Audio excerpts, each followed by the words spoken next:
Once again, my girlfriend was throwing a tantrum because of a gift from one of her suitors. Caleb, what do you have besides that pretty face? You can't even afford a decent handbag. Her harshness and arrogance finally extinguished the last flicker of my affection. Then let's break up. I walked away with absolute resolve. She yelled at my back, "Don't you dare. If you leave now, don't come back." I didn't turn around. I hadn't expected to run into her mother at the campus gates, who had come to drop something off for her. Upon hearing we had broken up, she sighed and tried to persuade me. "Caleb, Tiffany is just spoiled, but she has you in her heart." She spent an hour earnestly trying to talk me out of it, but the more she spoke, the more the tone shifted. Finally, she ushered me in her car and drove me to her place. "Forget it. I won't convince you otherwise. My daughter really doesn't deserve you. How about I try?" Valentine's Day. The air was thick with a sickly sweet romance. I stood downstairs at Tiffany Vance's sorority house, clutching a sophisticated square box, my heart running a little hot with anticipation. Inside the box was a smart haptic relief node that my friends at the engineering studio and I had spent several all-nighters prototyping by hand. It wasn't just a gift. It was a solution to all her complaints and discomforts, a labor of love I'd poured my soul into. I had even found a factory to custom fabricate the casing. Now, it was both sleek and practical.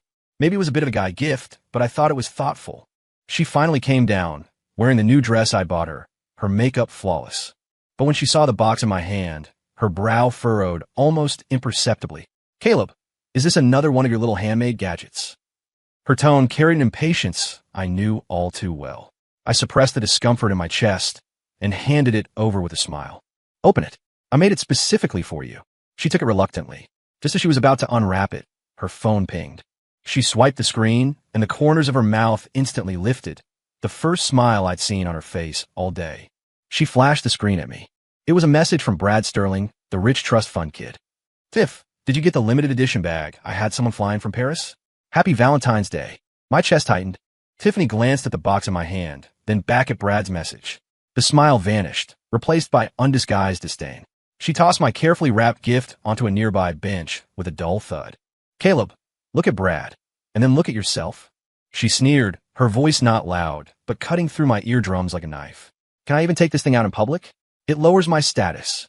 Students passing by cast curious glances our way, and my face burned instantly. I tried to explain, "Tiff, this isn't just some ordinary thing, it can." "What's the use of it being useful?" she shrilled, cutting me off like a cat whose tail had been stepped on. "I want status. I want people to look at me with envy. Do you get it?" She pointed a finger at my nose, emphasizing every word. "Caleb Miller, what do you have besides that face? You can't even afford a decent handbag." That sentence was like a basin of ice water, extinguishing the last spark in my heart from head to toe. I thought of the countless days and nights I scrimped and saved, working multiple jobs for her image. I thought of the countless arguments where she humiliated me in front of my friends over trivial matters. Every time, she compared me to Brad, using someone else's generosity to belittle my devotion. I looked at her beautiful face, twisted with anger, and suddenly felt incredibly estranged and exhausted. Those moments that once made my heart flutter had turned into an ironic joke. All the love was executed by 1,000 cuts in that instant, turning to ash. I took a deep breath, using all my strength to keep my voice steady. "Then let's break up." Tiffany froze, as if she hadn't heard clearly. Immediately, a look of humiliation and rage surfaced on her face. She probably thought I was using a breakup to threaten her, just like she had done countless times before. "Don't you dare." She raised her volume, certain I was just throwing a fit, certain I couldn't leave her.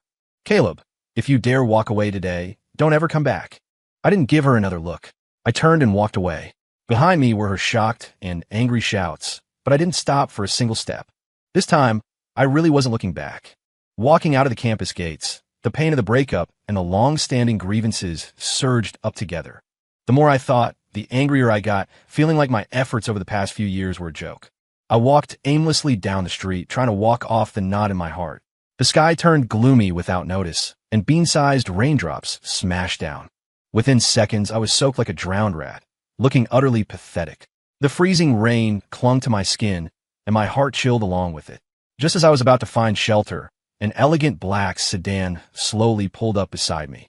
The window rolled down, revealing a face of peerless beauty and gentle temperament. It was Tiffany's mother, Elena Vance. Time seemed exceptionally lenient with her, leaving only the charm of maturity without a trace of age. Caleb. She recognized me, surprised at her tone. She opened an umbrella, stepped out of the car quickly, and tilted most of the umbrella over my head. A pleasant, elegant fragrance mixed with the freshness of the rain drilled into my nose. How did you get soaked like this? Where's Tiffany? She asked softly, her voice like warm jade. I lower my head, my voice a bit hoarse. Elena. We broke up. Elena's hand holding the umbrella paused, followed by a soft sigh. Oh, that child. The rain fell harder. She pulled me under the awning of a roadside cafe. Caleb, Tiffany is just spoiled. She's never suffered a day in her life, but she definitely has you in her heart. She began to persuade me earnestly, her voice gentle and logical. I stood there, listening to the rain beat against the umbrella, my heart numb. Seeing no reaction from me, she said, It's too cold out here. Let's go inside. I'll treat you to a hot coffee. In a warm cafe, we sat opposite each other. She didn't blindly speak well of Tiffany anymore. Instead, she began to chat with me about other things. From a major I was studying to my future plans. From recently released movies to classic poetry. For a full hour, every sentence she spoke soothed my wounded heart perfectly. I was enveloped by an unprecedented feeling of being deeply understood. But the more I listened, the stranger it felt. She didn't seem to be convincing me to get back together. It felt more like she was quietly analyzing me, understanding me. The rain outside showed no sign of stopping. Elena looked out the window, then said to me, The rain is too heavy. You'll definitely catch a cold going back to the dorms like this. And since you just went through a breakup, I don't feel right leaving you alone. Her tone was indisputable, carrying a gentle dominance. Come on, come home with me first. Change into dry clothes, eat something, and then we'll see. Before I could refuse, she had already stood up, grabbed the umbrella, and naturally took hold of my wrist. Her car was parked right out front. She pulled me into the passenger seat and buckled my seatbelt, the movements fluid and practiced. The car drove smoothly into the curtain of rain. I watched the streetscape receding rapidly outside the window, my mind in chaos. The car finally stopped beneath an elegant apartment building. At her door, she took out the key. Then she turned to look at me, the outdoor lights outlining her perfect profile. Her eyes seemed a bit scorching in the dim light, as if a storm was brewing. She suddenly smiled, a smile containing a hint of slyness and decision. Forget it. I won't advise you anymore. I was stunned. She took a step forward, getting extremely close to me, her warm breath dusting my face. Tiffany really doesn't deserve you. How about I try? Her words exploded in my brain. I froze in place, my mind blank, staring at her foolishly. Seeing my dazed look, she let out a chuckle, breaking the solidified air. Why are you standing there like a dummy? Come in quickly, it's cold outside. She pushed me through the door, closing it behind her, shutting out the wind, rain, and my chaotic thoughts. Her home was exactly as I imagined, clean, warm, and filled with the same elegant fragrance she wore. Go take a hot shower, don't get sick. She took a pair of brand new men's slippers from the cabinet in the entryway and placed them at my feet. Then, she went into her room and quickly brought out a neatly folded set of men's pajamas and a new towel. I was a bit at a loss. Oh, I prepared these after you came over before. She stuffed the items into my arms, her tone natural. Last time Tiffany brought you home for dinner, I thought a boy should always have a change of clothes here, so I prepared a set in advance. Go on, the bathroom is over there. Holding the pajamas that turned out to fit perfectly, I had mixed feelings. She had prepared for my arrival so long ago. I thought to myself, older women really are attentive and considerate. The hot water poured down from overhead, driving away the chill on my body, but unable to wash away the heat rising in my heart. When I came out after my shower, I saw her busy in the kitchen. She was wearing a plain apron, her long hair loosely pinned up with a clasp, revealing a section of pale, graceful neck. Hearing the movement, she looked back and smiled at me. Drink a bowl of ginger soup to warm your stomach first. Dinner will be ready soon. I sat at the dining table with the ginger soup, watching her skillfully bring out dish after dish. A full spread, protein, vegetables, and a warm soup. Perfect in color, smell, and taste. I picked up my fork and took a bite of the spicy arrabbiata pasta she had prepared. The spicy, savory flavor exploded on the tip of my tongue. It was exactly my favorite taste. I paused, then tasted the other dishes. The sweet and sour balance of the glazed pork, the texture of the sautéed vegetables, even the salt level in the soup perfectly matched my preferences. These were preferences I had only mentioned once or twice in passing while complaining about the cafeteria food during phone calls with Tiffany. She had remembered them all. Why aren't you eating? Is it not to your liking? Elena sat down opposite me, asking with concern. I shook my head and whispered, no, it's delicious. Then eat more. She smiled gently, serving me a piece of fish with the serving fork. Don't be formal. Treat this like your own home. You mentioned before that you like spicy food, so I specially added extra chili peppers. I didn't know if you'd be used to it. Someone I wasn't even that close with remembered words I'd said casually. Meanwhile, Tiffany couldn't even remember that I hated cilantro. I ate this meal with 100 mixed feelings. After dinner, I offered to wash the dishes, but she stopped me. You're a guest. There's no logic in letting a guest wash dishes. She pressed me down onto the sofa. Watch some TV for a bit. I'll be done soon. I sat awkwardly on the soft sofa, watching some boring variety show on TV. My ears were involuntarily tuned to the sound of water coming from the kitchen. Soon, she finished washing up and walked over with a plate of cut fruit, sitting down beside me. The moisture from her hair and that pleasant scent lingered around my nose again, causing my heart to skip a beat. By the way, she said, handing me a slice of apple. That gift you gave Tiffany earlier, it sounded interesting. Can you tell me more about it? I didn't expect her to bring that up. I started telling her about my original intention in designing that version of the relief node. I talked about the technical difficulties our studio encountered and how we overcame them bit by bit. I spoke with engagement, and she listened very seriously. Her eyes sparkled with appreciation and approval, without a shred of impatience. When I finished, she sighed sincerely. You really are talented, Caleb. Tiffany has no eye for quality. She doesn't know how to cherish things. That sentence easily healed the last scar in my heart. The atmosphere unknowingly became ambiguous. I was too nervous to move, so I could only bury my head and eat the fruit. Watching me wolf it down, she suddenly leaned in. Her warm fingertips gently brushed past the corner of my mouth, bringing a tingling shiver. Eat slowly, you got some on your face. Her voice was pitched low, sweeping across the tip of my heart like a feather. Tiffany, you two are just children. What's all this talk about money? I felt my face instantly turn red to the ears, my heart pounding as if it were about to jump out of my throat. I stood up abruptly, sounding like I was fleeing a crime scene. Elena, it's getting late. I'll go to sleep now. I almost rushed into the guest room, closed the door, and leaned back against the panel, gasping for air. That night, I had complete insomnia. My mind replayed Elena's gentle smile and that earth-shattering sentence. How about I try over and over again? I discovered that I didn't seem to resist it. In fact, there was a secret excitement. Because I was part of the university studio and often skipped classes to work in the lab, I almost always had leave slips available. For the next 2 days, I was arranged by Elena to recover at her house. She didn't mention anything crossing the line again, but with meticulous care, she firmly trapped me in her gentleness. Until Monday, when I had to return to school for class. She drove me to the campus gate and handed me a thermal lunchbox. Eat this when you're hungry. Don't eat at the cafeteria at noon. I made you food. Remember to eat on time. Noon, at the cafeteria, I had just found a corner to sit down, ready to open my meal. A sarcastic voice sounded right above my head. Yo, isn't this Caleb? Why are you eating alone? Heard you got dumped by our dear Tiff. It was Brad Sterling. He sat down opposite me with his entourage, swaggering, a look of undisguised mockery on his face. The cafeteria was bustling with people coming and going. His voice wasn't loud, but was enough for the surrounding tables to hear.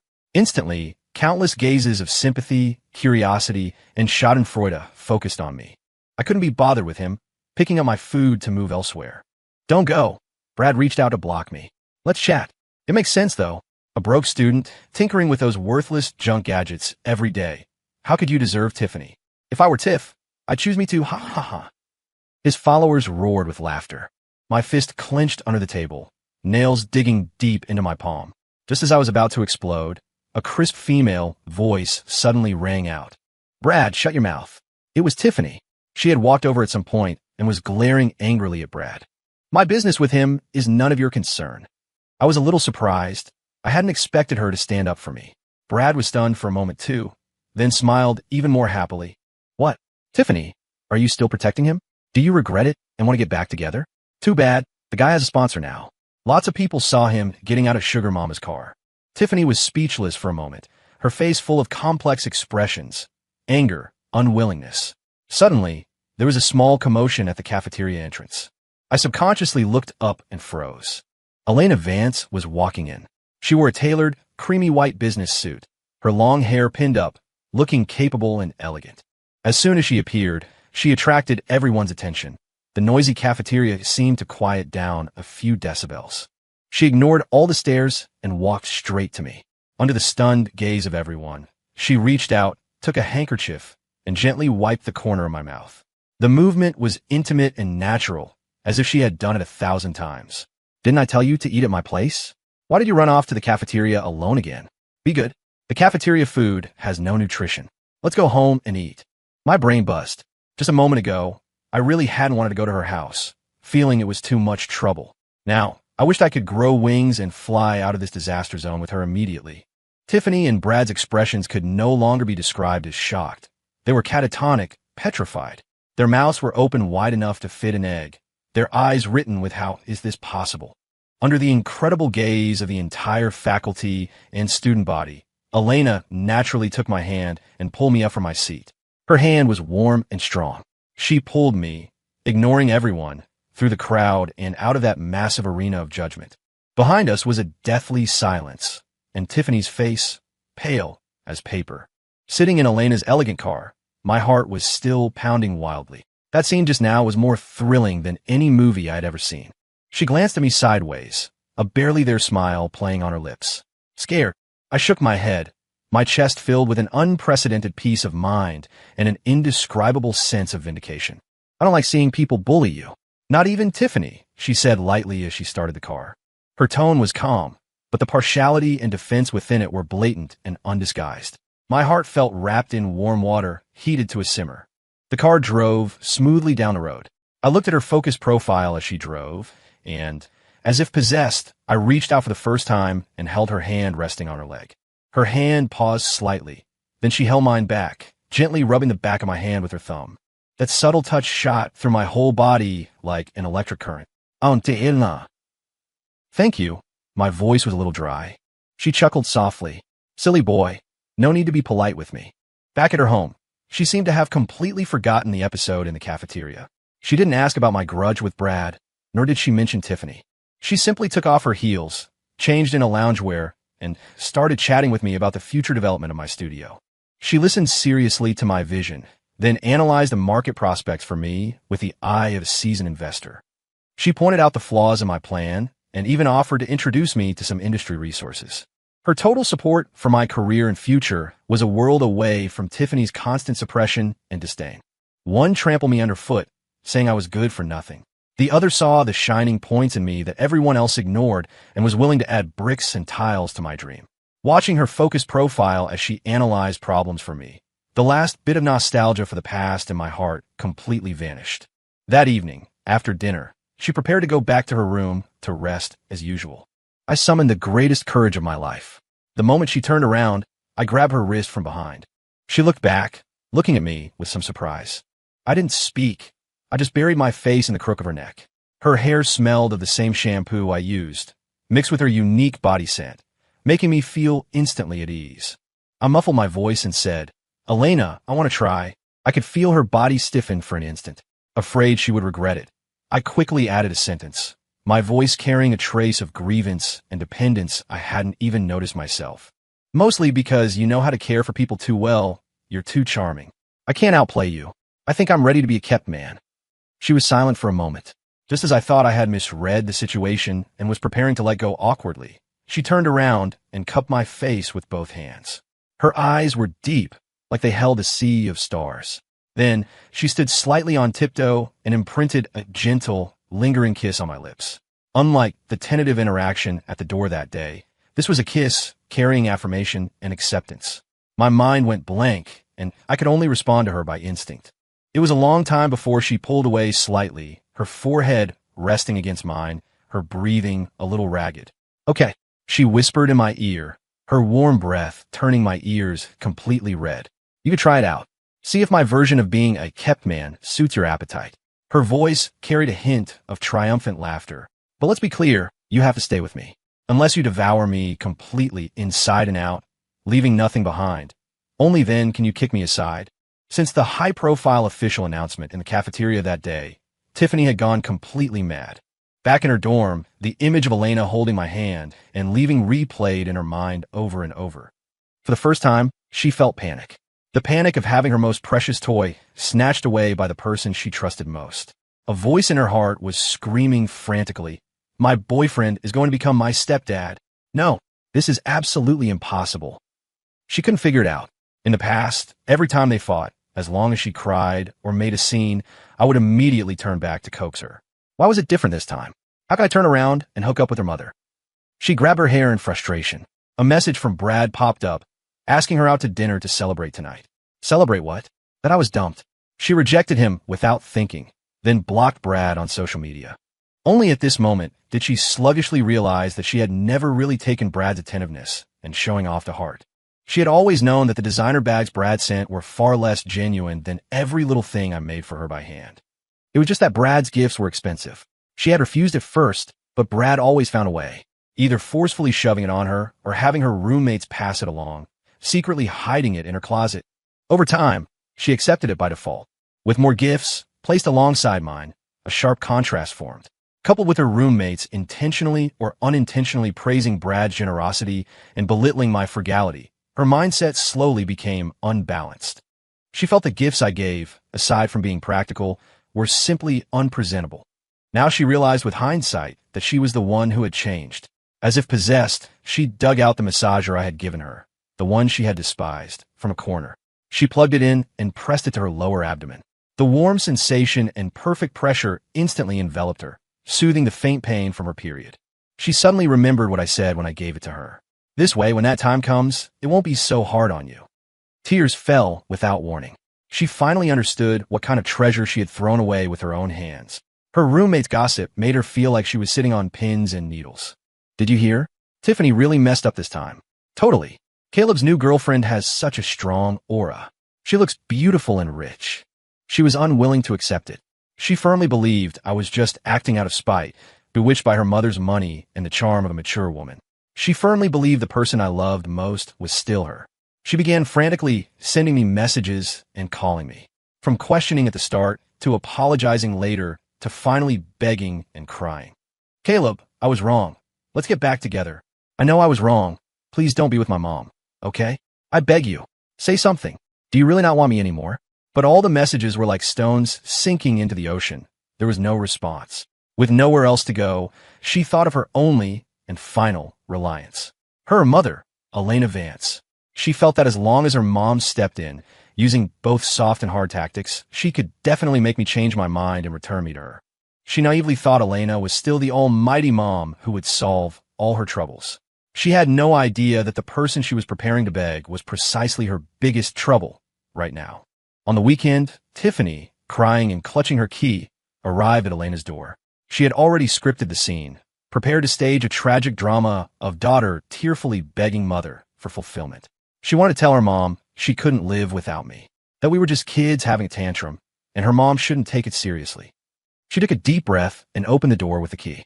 The laughter coming from the living room caused all her prepared lines to get stuck in her throat.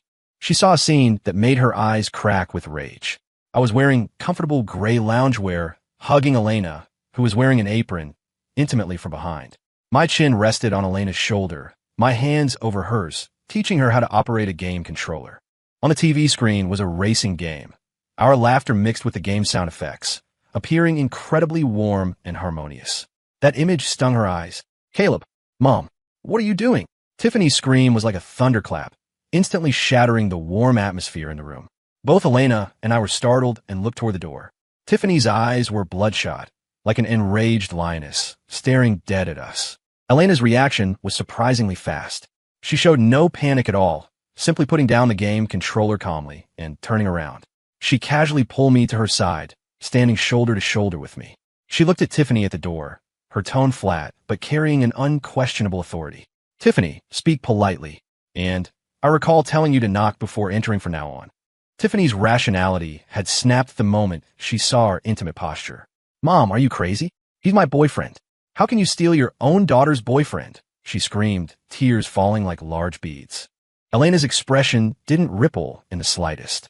She took my hand, interlacing her fingers with mine, and then corrected her clearly, word by word. 1. Tiffany, please remember he is my boyfriend now. 2. We decided to be together after you broke up. I am very serious. Elena's words, every single one, were like hammers smashing heavily onto Tiffany's heart. I looked at Tiffany's completely out of control face, written with disbelief, and felt not a shred of pity in my heart. I coldly delivered the final blow. Tiffany, you were the one who didn't want me. I paused, feeling the warmth and strength coming from Elena's hand, and continued. And, to be honest, being with you is really exhausting. But being with Elena, I am comfortable. I saw the corner of Elena's mouth tick up slightly, so I added, no, that's not right. I'm at peace. Comfortable is for the body. Peace is for the soul.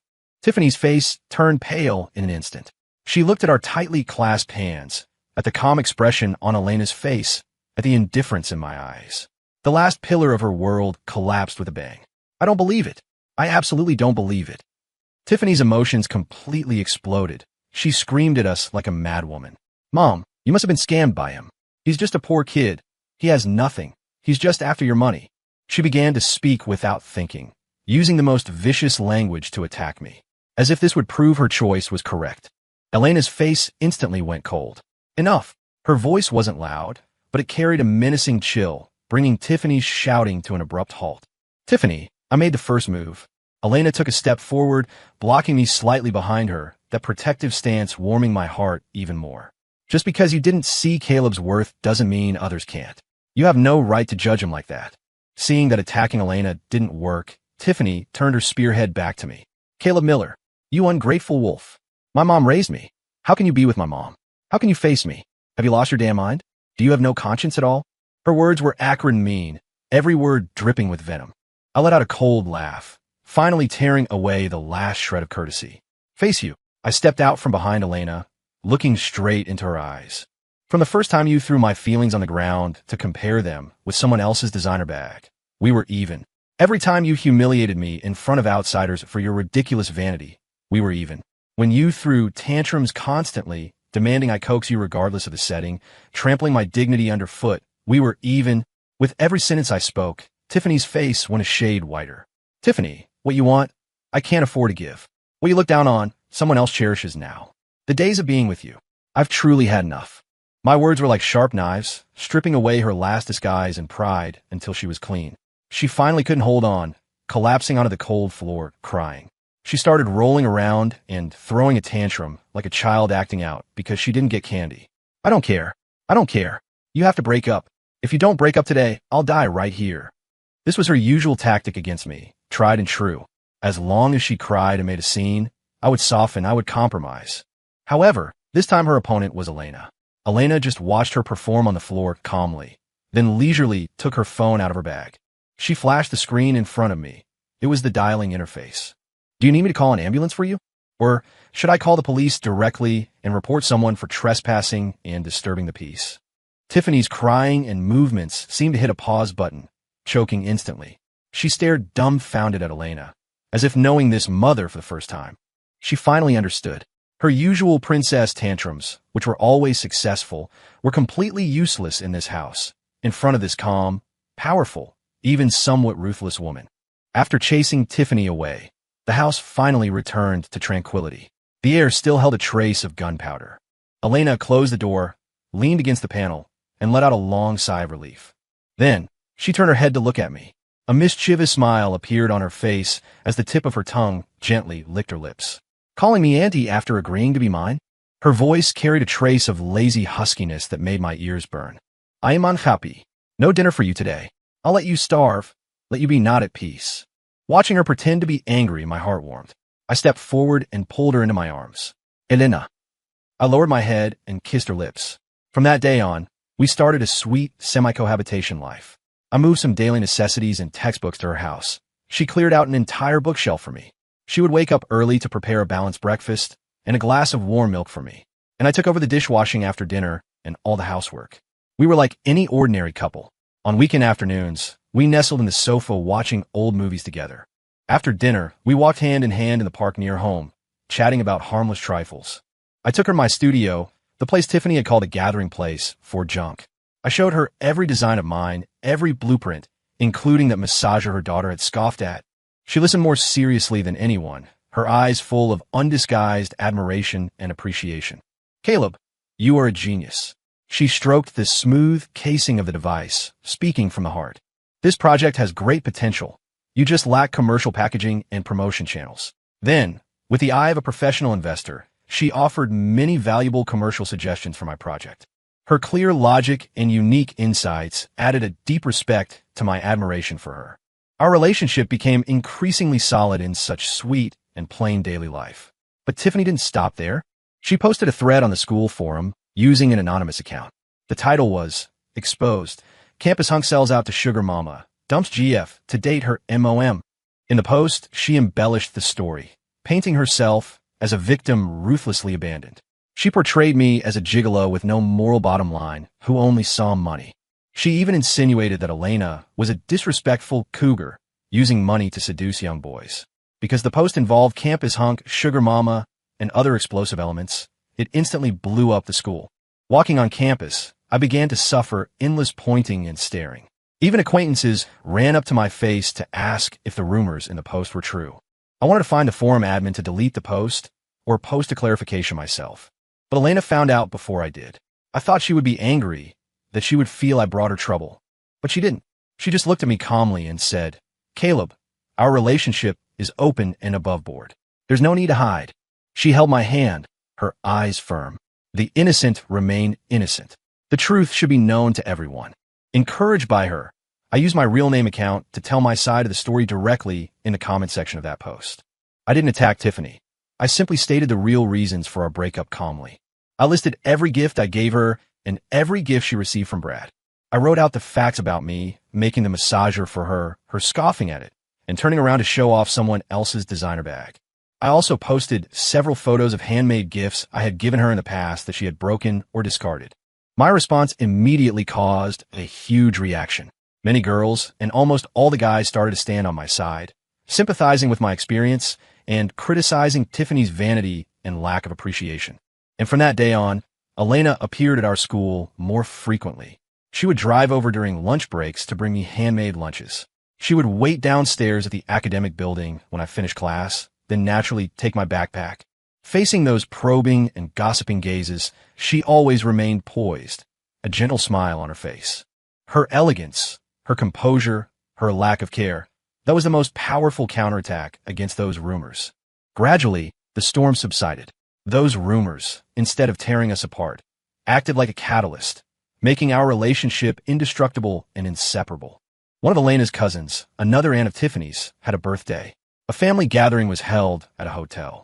Elena said this was a good opportunity to formally introduce me to her family. She took me along.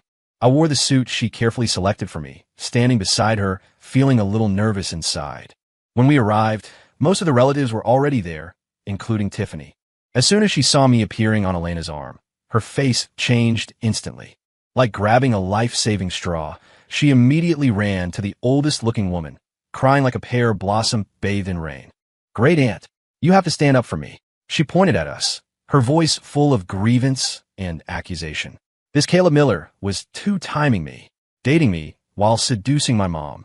The accusation dropped like a bomb, sending shockwaves through the room. The entire banquet hall went quiet instantly. The eyes of all the relatives swished to focus on us. Those gazes held shock, disdain, and confusion. Relatives began to whisper, "What is going on? How could Elena get involved with Tiffany's boyfriend? This boy looks decent. How could he do such a thing? Outrageous. Simply a misfortune for the family." Tiffany looked at me triumphantly, her eyes full of the thrill of revenge. She thought that in such a setting, under the moral judgment of all the elders, I would definitely be ruined, and Elena would definitely abandon me for the sake of the family's face. I nervously clenched Elena's hand, my palm full of sweat. But Elena patted the back of my hand, giving me a reassuring look. She waited for everyone to finish expressing their opinions, waited for the atmosphere to ferment to the peak.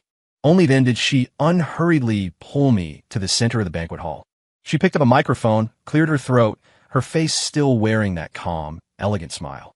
"Elders, relatives, taking this opportunity today, I formally introduce someone to everyone." She raised our clasped hands, her voice clear and firm. "This is Caleb Miller, currently my partner. We are dating with marriage in mind." The whole room was in an uproar. She ignored it and continued. "As for Tiffany, I think it is necessary for me to clarify. Caleb and her had already broken up long before I intervened." Her gaze turned to the weeping Tiffany, her tone holding a trace of strictness. Tiffany, relationships require mutual consent. Since fate has ended, you should be at peace and learn dignity, instead of causing a scene in front of all the elders like this, losing face for the Vance family. She paused, looking around the room, her voice raised a few notches. I, Elena Vance, have been single for many years, raising the daughter my sister left behind to adulthood. I asked myself, have I failed anyone? Now, she is grown, and I also have the right to pursue my own happiness. Her gaze finally landed on those few older elders, the corner of her mouth hooking up in a self-mocking smile. Speaking of which, I'm actually getting the short end of the stick, picking up a boyfriend Tiffany didn't want. What? Do the elders want me to spit out what I picked up and get it back to her? This sentence was both witty and sharp. Elena's status in the family was obviously very high. Her words were final. The elders who were indignant just a moment ago immediately shifted their stance. That great aunt walked over, holding Elena's hand, face full of smiles. Elena, what are you saying? We are too happy that you found happiness. This young man looks spirited and talented, truly a match for you. Others also chimed in, starting to congratulate her and praise me. The complaint session Tiffany carefully planned instantly turned into a public execution of her. She became the junior who was ignorant, unreasonable, and criticized by all the elders.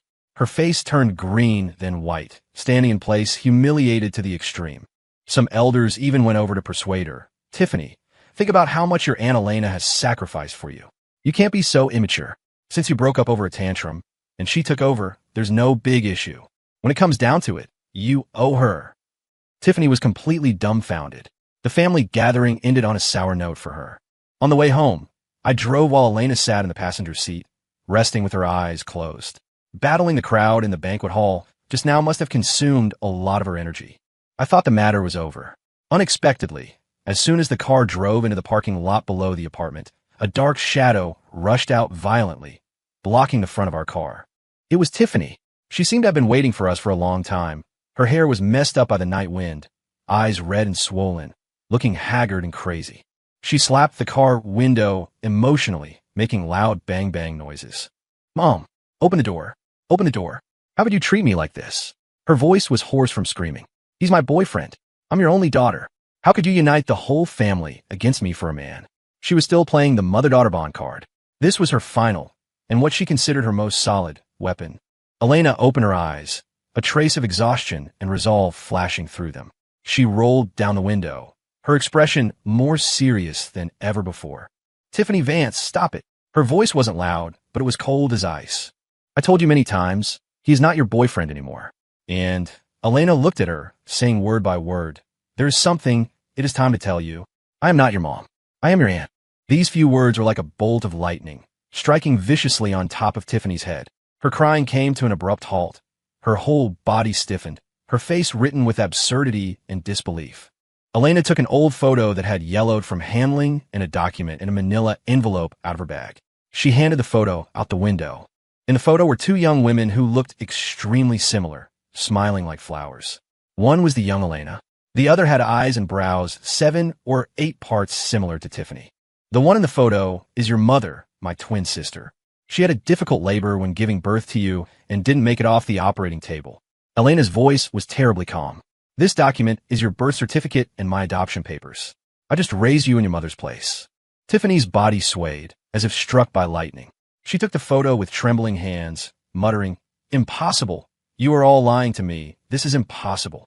Elena looked at her distracted state, with no pity in her eyes, only heartache. Tiffany, you don't know how much your aunt envies love at your age. To not talk about money, not care about status, not be burdened by fame and gain, just purely liking someone. That is the most precious thing in life, yet you destroyed it with your own hands. When you truly leave campus and step into society, you will discover how rare it is to find someone like Caleb, who is willing to put effort into you, asking for nothing in return, treating you with sincerity. By that time, 80% of the men approaching you won't be because they like you as a person. They will either be after your family background or your face. Finding someone willing to accommodate you and build a life together will be considered lucky. Also, I raised you from childhood. While I won't say the family is incredibly wealthy, you never lack money. Why must you insist on Caleb giving you expensive things? It's the thought that counts. Do you not understand that simple principle? This secret buried for 20 years, like the sharpest sword, completely destroyed Tiffany's last moral high ground and emotional reliance. She didn't even have the standing to accuse Elena of stealing her boyfriend anymore, because Elena never owed her anything. On the contrary, it was she who owed Elena 20 years of upbringing. I don't care. I don't care if you're my aunt or my mom. After a brief daze, Tiffany fell into deeper madness. She began to act shamelessly, trying to use denial to reject this reality she couldn't accept. Anyway, I pretended to break up. We didn't break up successfully. He's still mine.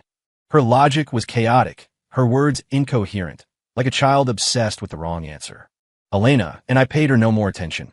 I started the car and slowly drove into the garage. When we got back to the house, she followed like a ghost, ringing the doorbell incessantly.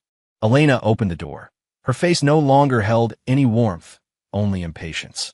She mercilessly pushed Tiffany, who was trying to squeeze in, back out. You were spoiled by me into this princess temper since childhood. A breakup is a breakup. There is no pretend breakup. Tiffany, you are an adult. Don't be so childish. Don't bother us anymore. We have our own lives. Elena's words completely shattered her last fantasy. We're going to get our marriage license tomorrow. You'd better hurry up and find someone who treats you sincerely while you're still in college. With that, Elena slammed the door shut with a bang. Outside the door came Tiffany's crazy screams and banging. No, you can't. I don't allow it. Mom, Annie, open the door. Open the door. Her voice was shrill, full of despair. I stood in the entryway, listening to the heart-wrenching crying outside, feeling a bit uneasy. I turned to look at Elena, asking somewhat unbearably, is this too cruel to her? Is it okay? Elena walked over and hugged me tightly from behind. She pressed her face against my back, rubbing her cheek against it. Then, with the tip of her tongue, she gently licked my earlobe. The numbing sensation made my body stiffen. Her tone, however, carried a trace of unquestionable playfulness and firmness. It has to be okay. If she's okay, then we can't be okay. She took my hand and walked to the floor-to-ceiling window in the living room, looking at the city night view outside. Tonight, we celebrate in advance. She took a bottle of red wine and 2 goblets from the wine cabinet. Ignore her. When she's tired of making a scene, she'll leave on her own. The crimson liquid swirled in the glass, reflecting her smiling eyes. The crying outside gradually quieted down, finally returning to silence. I looked at this woman before me who settled everything for me, who protected me under her wings, and my heart was filled with peace and belonging like never before. We raised our glasses, clinking them gently, making a crisp sound. Story complete.